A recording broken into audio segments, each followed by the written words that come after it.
मसीह में प्रिय भाइयों और बहनों, प्रभु और उद्धारकर्ता यीशु मसीह के अनमोल नाम में आपको नमस्कार। आज का पवित्र बाइबल पाठ कार्यक्रम का उद्देश्य प्रत्येक व्यक्ति के जीवन में नियमित और सुधारात्मक बाइबल पढ़ने की आदत स्थापित करना है। हमारे वीडियो प्रतिदिन प्राप्त करने के लिए कृपया हमारे चैनल को सब्सक्राइब करें और नोटिफिकेशन आइकॉन भी दबाएं।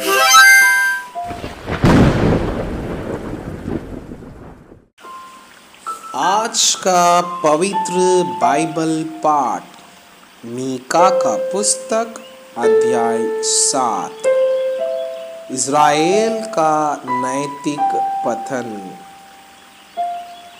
हाय मुझ पर, क्योंकि मैं उस जन के समान हो गया हूँ जो धूप काल के फल तोड़ने पर या रही हुई दाग बीनने के समय के अंत में आ जाए।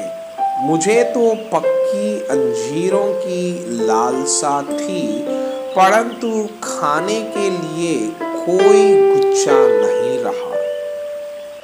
भक्त लोग पृथ्वी पर से नष्ट हो गए हैं और मनुष्यों में एक भी सीधा जन नहीं रहा।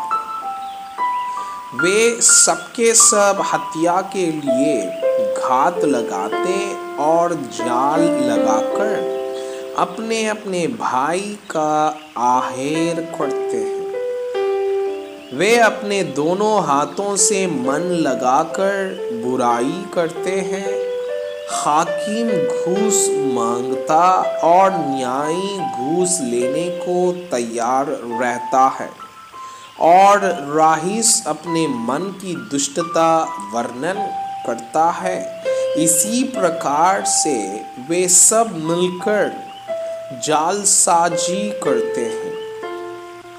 उनमें से जो सबसे उत्तम है वो कटीली झाड़ी के समान दुखदाई है।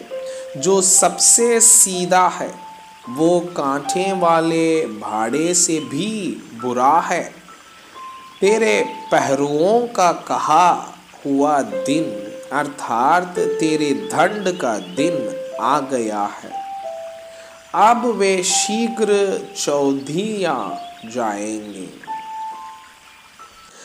मित्र पर विश्वास मत करो, परम मित्र पर भी भरोसा मत रखो, वरन अपनी अर्धांगिनी से भी संभाल कर बोलना, क्योंकि पुत्र पिता का अपमान करता और बेटी माता के और बहू सास के विरोध उठती है। मनुष्य के शत्रु उसके घर ही के लोग होते हैं। परंतु मैं यहोवा की ओर ताकता रहूंगा। मैं अपने उद्धारकर्ता परमेश्वर की बाट जोता रहूंगा। मेरा परमेश्वर मेरी सुनेगा। उद्धार परमेश्वर ही से।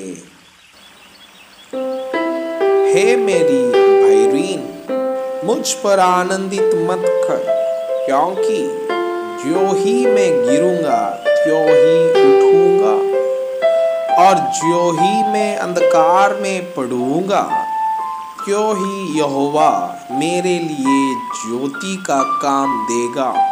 मैंने यहोवा के विरुद्ध पाप किया है, इस कारण मैं उस समय तक उसके क्रोध को सहता रहूंगा, जब तक कि वो मेरा मुकदमा लड़कर मेरा न्याय न चुकाएगा।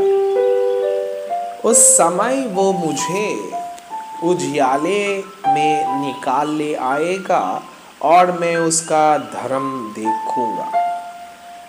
तब मेरी भैरिन जो मुझसे यह कहती है कि तेरा परमेश्वर यहोवा कहाँ रहा, वह भी उसे देखेगी और लज्जा से मुंह ढांपेगी। मैं अपनी आंखों से उसे देखूंगा, तब वो सड़कों की खींच के समान लथाड़ी जाएगी। तेरे भाड़ों के बांधने के दिन उसकी सीमा बढ़ाई जाएगी। उस दिन अशूर से और मिस्र के नगरों से और मिस्र और महानद के बीच के और समुद्र समुद्र और पहाड़ पहाड़ के बीच के देशों से लोग तेरे पास आएंगे। तो भी यह देश अपने रहने वालों के कामों के कारण उजाड़ ही रहेगा। इस्राएल पर परमेश्वर की दया। तू लाठी लिए हुए अपनी प्रजा की चरवाही कर, अर्थात अपने निज बाग की भेड़ बकरियों की, जो कर्मेल के वन में अलग बैठती है। वे पूर्व काल के समान बाशान और गिलाद में चढ़ा करें। जैसे कि मिस्र देश से तेरे निकल आने के दिनों में, वैसी ही अब मैं उसको अद्भुत काम दिखाऊंगा। अन्य जातियां देखकर अपने सारे पराक्रम के विषय में लजाएंगी। वे अपने मुंह को हाथ से छिपाएंगी और उनके कान बहरे हो जाएंगे। वे सर्प के समान मिट्टी छाटेंगी और भूमि पर रेंगने वाले जंतुओं की भांति अपने बिलों में से कांपती हुई निकलेंगी। वे हमारे परमेश्वर यहोवा के पास थरथराती हुई आएंगी और वे तुझसे डरेंगी। तेरे समान ऐसा परमेश्वर कहाँ है जो अधर्म को क्षमा करे और अपने निज भाग के बचे हुओं के अपराध को ढांप दे। वह अपने क्रोध को सदा बनाए नहीं रखता, क्योंकि वो करुणा से प्रीति रखता है। वो फिर हम पर दया करेगा और हमारे अधर्म के कामों को लथाड़ डालेगा। तू उनके सब पापों को गहरे समुद्र में डाल देगा। तू याकूब के विषय में वह सच्चाई, अब अब्राहम के विषय में वो करुणा पूरी करेगा, जिसकी शपथ तू प्राचीन काल के दिनों से लेकर अब तक हमारे पितरों से खाता आया है।